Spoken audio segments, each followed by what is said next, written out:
Hai, selamat datang kembali di channel YouTube Tahu Banyak ID ya. Mungkin kita harus bersyukur kita bisa hidup di masa modern sekarang ini. Kenapa aku bilang begini? Karena semua ilmu dan teknologi di segala bidang sudah berkembang dengan pesat, khususnya di bidang kedokteran.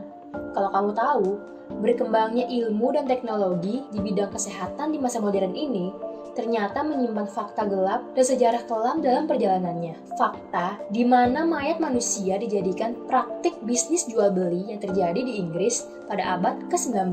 Bagaimana praktik jual beli mayat ini terjadi dan fakta-fakta gelap seperti apa yang terjadi dalam sejarah ini? Simak penjelasannya pada video kali ini ya. Pada abad ke-19 yang berlangsung pada tahun 1801 dan berakhir di tahun 1900, ketika itu di negara Inggris mengalami perkembangan pesat di bidang kedokteran. Kalangan dokter di Inggris harus banyak berurusan dengan tubuh manusia dan sering melakukan praktikum dengan menggunakan tubuh manusia sungguhan. Saking tingginya kebutuhan akan tubuh manusia, pemerintah Inggris sempat melegalkan praktik jual beli mayat pada masa itu. Pada tahun 1832, pemerintah Inggris mengeluarkan undang-undang jual beli mayat yang disebut Anatomy Act. Berdasarkan peraturan baru ini, mayat orang-orang yang tidak diklaim oleh sanak familinya boleh digunakan oleh kalangan medis untuk keperluan pembedahan dan percobaan.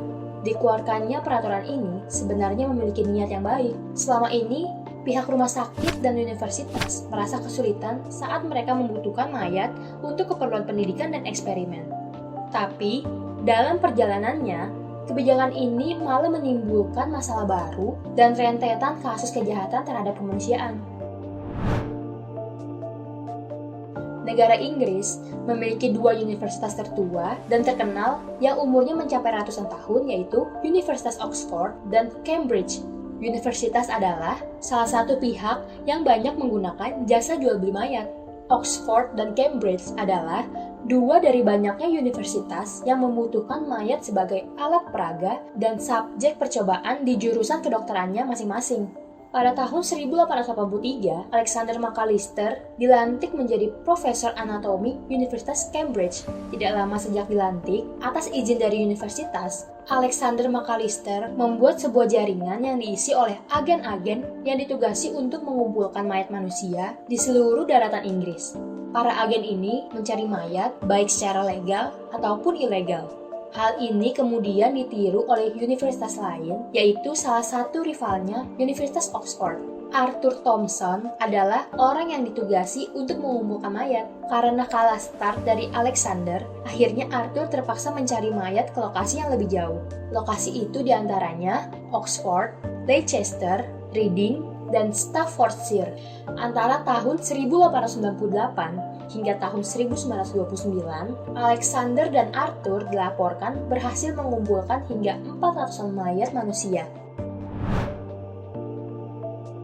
Sejak diberlakukan Anatomy Act, kaum miskin salah satu golongan yang paling dirugikan dari kebijakan ini. Kok bisa? Karena pada abad 19, banyak kaum miskin di Inggris tidak memiliki sanak saudara yang jelas.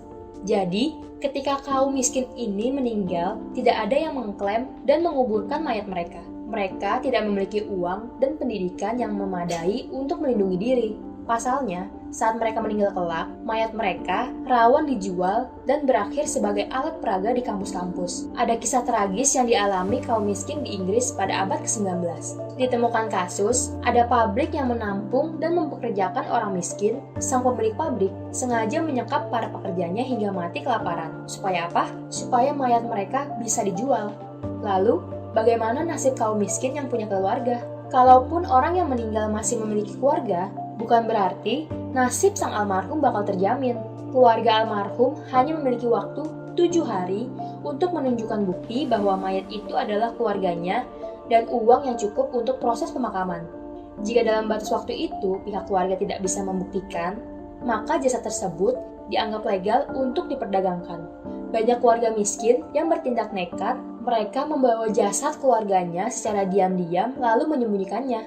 Pihak keluarga akan berusaha mengumpulkan uang supaya bisa memakamkan almarhum keluarganya dengan layak. Selama itu juga, jasad tersebut harus tetap disembunyikan.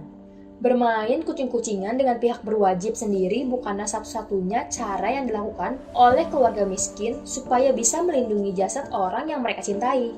Sejumlah keluarga miskin berinisiatif membuat perkumpulan supaya jika kelak ada anggota keluarga mereka yang meninggal, biaya pemakamannya bisa ditanggung secara patungan. Tahun 1831 hingga tahun berikutnya, Inggris dilanda wabah penyakit kolera. Banyak korban meninggal yang mayatnya langsung dikebumikan tanpa seizin pihak keluarga. Kalangan dokter berdalih kalau prosedur ini hanya dilakukan supaya kuman penyakitnya tidak sampai menyebar. Namun, sejumlah keluarga ada yang merasa tidak percaya, takut mayat tersebut diperjualbelikan. Kekhawatiran itu terbukti pada bulan September 1832, seorang bocah berusia 3 tahun meninggal akibat kolera di rumah sakit Manchester. Kakek korban ingin membawa pulang mayat cucunya supaya ia bisa memakamkan sendiri. Namun, permintaan sang kakek ditolak dengan alasan mencegah penyebaran penyakit. Saat jasad cucunya sudah dikuburkan, sang kakek nekat membongkar makam itu dan betapa terkejutnya saat melihat bagian tubuh mayat cucunya ada yang hilang. Begitu kabar tersebut beredar, penduduk setempat merasa begitu murka dan terjadi kerusuhan. Ketika anatomi X diberlakukan, bukan hanya mayat orang dewasa yang diperdagangkan, mayat bayi dan anak-anak juga banyak diperdagangkan. Bahkan, mayat mereka cenderung memiliki harga jual yang tinggi akibat tingginya permintaan dari kalangan ilmuwan dan dokter. Karena teknik dokter masa itu masih belum semaju sekarang, banyak peristiwa kehamilan dan kelahiran yang berujung pada tewasnya sang janin atau bahkan ibunya. Janin-janin itulah yang kemudian dijual kepada mereka yang membutuhkan. Dan karena faktor himpitan ekonomi, tidak sedikit kaum ibu yang nekat menjual bayinya sendiri. Hal yang paling menyedihkannya lagi adalah ketika mengetahui bagaimana nasib mayat-mayat bayi tersebut seusai diteliti. Pada bulan April tahun 1834, mayat seorang anak nampak terapung di sungai dalam kondisi sudah terpotong-potong. Saat mayat tersebut diperiksa, bagian pembuluh darahnya nampak terisi oleh cairan lilin yang berwarna. Diketahui, cairan lilin ini banyak digunakan para peneliti untuk mempelajari jaringan syaraf. Dugaan pun mencuat kalau mayat anak tersebut adalah mayat hasil penelitian yang dibuang. Padahal, Undang-Undang Anatomi X menyebutkan setiap mayat yang diteliti sesudahnya harus dimakamkan secara layak. Gimana tanggapan kamu mengetahui kisah sejarah ini? Sangat kelam dan menyakitkan ya. Itu jika dilihat dari sisi negatifnya. Mungkin hal positifnya untuk kita yang hidup di masa modern ini, ketika ilmu dan teknologi kedokteran telah mengalami perkembangan yang pesat berkat orang-orang di masa lalu. Seperti yang aku bilang di awal video, bersyukurlah kita bisa hidup di masa modern yang nyaman ini dan selalu menghormati orang-orang yang telah mendahului kita ya. Nah, apa kamu mengetahui hal baru dari video ini? Bantu kami ya untuk mengembangkan channel ini dengan cara subscribe dan share ke teman-teman kalian, agar kami bisa menghadirkan konten-konten yang menghibur serta bermanfaat. Terima kasih. See you!